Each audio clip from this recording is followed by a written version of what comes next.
తండ్రి బెంగాల్ ప్రాంతంలో జరిగిన తిరుగుబాటును అణచటానికి తన మరి ఒక కుమారుడితో సహా అతను బెంగాల్ దండయాత్రలకు వెళ్ళటం, మరి ఫక్రుద్దీన్ జునా ఖాన్ దక్షిణ భారతదేశంపై దండయాత్రకు రావటం, దక్షిణ భారతదేశం దండయాత్రను సక్సెస్ఫుల్గా చేసుకొని తండ్రి కంటే ముందే ఢిల్లీకి వచ్చి, సో ఆ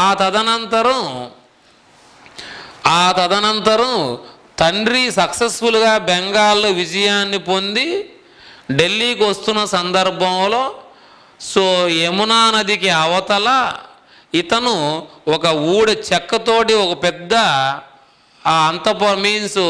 స్టేజీ నిర్మించడం, స్వాగతం పలకడం కోసం ఆ స్టేజీ మీదకి సోదరుణ్ణి తండ్రిని స్వాగతం ఇవ్వడం కోసం పిలిపి వెళ్ళటం.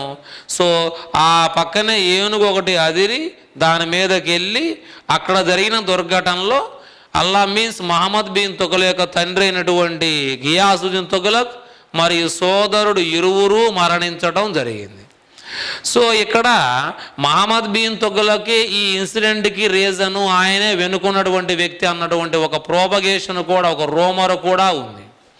ఎనీహౌ మహమ్మద్ బిన్ తుగ్లక్కు చంపించాడా లేదా అది కాకతాళీయంగా జరిగిందా, ఏదేమైనా గియాసుద్దీన్ తుగ్లక్ 1325లో ఆ యొక్క చెక్క స్టేజ్ అన్నది కూలిపోయి మరణించడంతో సోదరుడితో సహా, సోదరుడు కూడా దాంట్లో మరణించడం, అంటే మహమ్మద్ బిన్ తుగ్లక్ సోదరుడు కూడా మరణించడంతో 1325లో ఫక్రుద్దీన్ జునా ఖాన్ మహమ్మద్ బిన్ తుగ్లక్ అన్న నామధేయంతో ఢిల్లీ చక్రవర్తిగా ప్రకటించబడ్డాడు.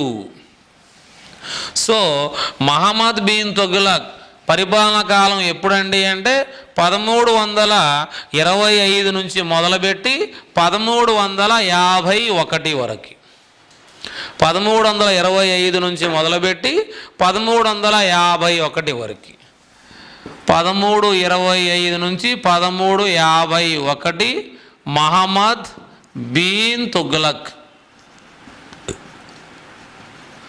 భారతదేశాన్ని పరిపాలించిన అందరూ ఢిల్లీ చక్రవర్తుల్లో బేసికల్గా బాగా చదువుకున్నవాడు అండ్ ఈవెన్ దో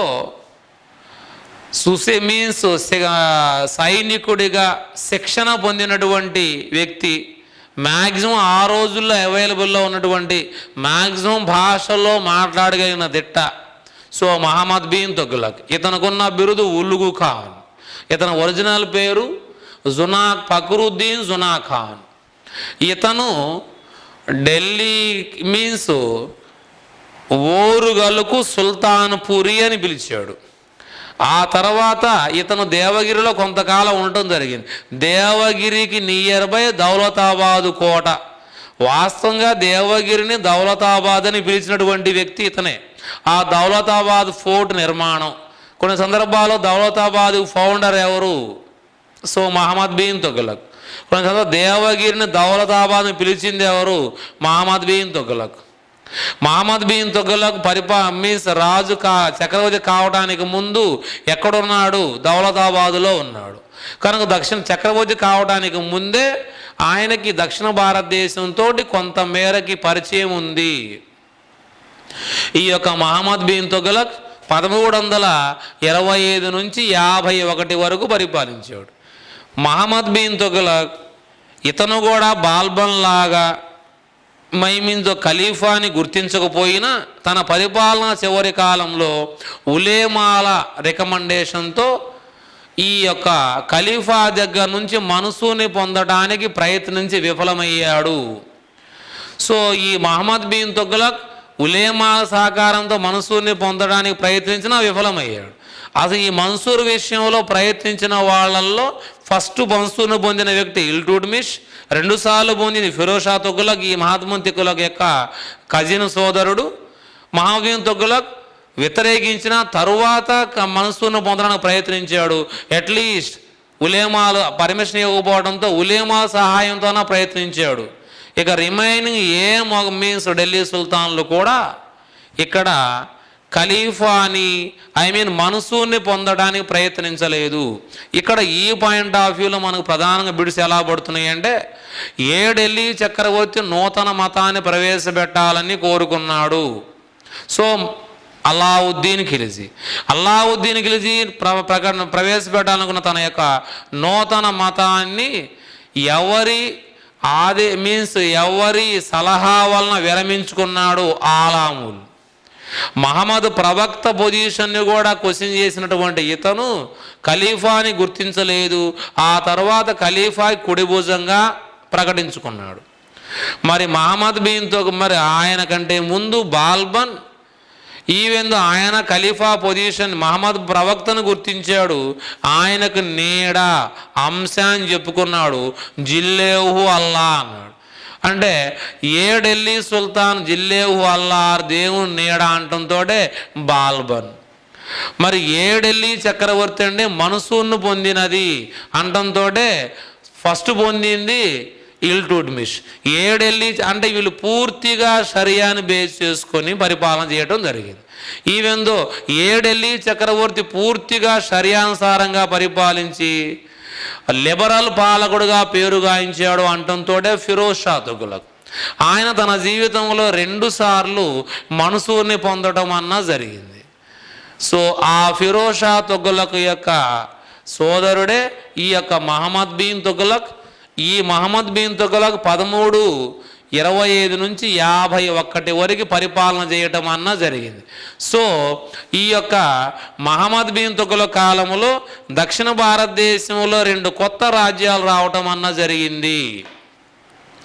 ఇంతకీ పరిపాలనా కాలంలో వచ్చిన ఆ నూతన రాజ్యాలు ఏంటి దక్షిణ భారతదేశంలో అని మాట్లాడితే, ఇతని యొక్క అసమర్థతను ఆసరాగా తీసుకొని 1336లో విజయనగర సామ్రాజ్యము, 1347లో బహమనీ సామ్రాజ్యము అన్నవి తెర మీదకు వచ్చినాయి. విజయనగర సామ్రాజ్యము అండ్ బహమనీ సామ్రాజ్యం 1336లో ఈ 2 నూతన రాజ్యాలు సౌత్ ఇండియాలో ఇతని అసమర్థను బేస్ చేసుకొని వచ్చాయి. సో హరిహర బుక్కరాయలు మనం జస్ట్ కొన్ని నిమిషాల కంటే ముందన్నాం.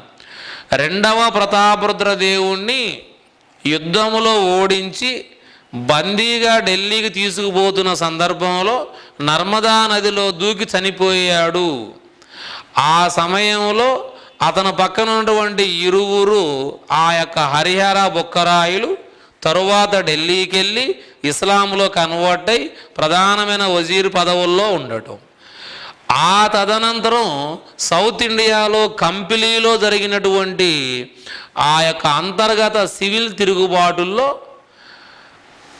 మరలా మహమ్మద్ బిన్ తుగ్లక్ సౌత్ ఇండియా రావాలనుకున్న సందర్భంలో వజీరీ వజారత్ ప్రధానమైనటువంటి ఆ ఆర్థిక మంత్రి పదవి, ప్రధానమంత్రి పదవిలో ఉన్నటువంటి వజీర్ సలహా మేరకు ఆయనకు బదులు ఈ హరిహర బుక్కరాయుల్ని దక్షిణ భారతదేశంలో కంపిలీ ప్రాంతంలో జరిగినటువంటి ఆ తిరుగుబాటును అణిచడం కోసం పంపించారు. ఇరువురు ఆ రెస్పాన్సిబిలిటీతో సౌత్ ఇండియాకు వచ్చి కంపిలీ ప్రాంతంలో జరిగినటువంటి ఆ తిరుగుబాట్లను అణచి వెళుతున్న సందర్భంలో విద్యారణ్య స్వామి బోధనల వలన తిరిగి హిందూ మతంలోకి రీకన్వర్ట్ హైందవ ధర్మ సంస్థాపన, హిందూ ధర్మ రక్షణ అన్న బిరుదుతోటి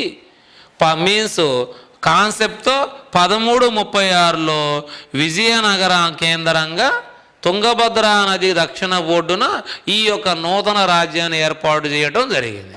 సో మహమ్మద్ బిన్ తుగ్లక్ ఇక్కడ వీరిని అణిచే ప్రయత్నం చేయలేదు.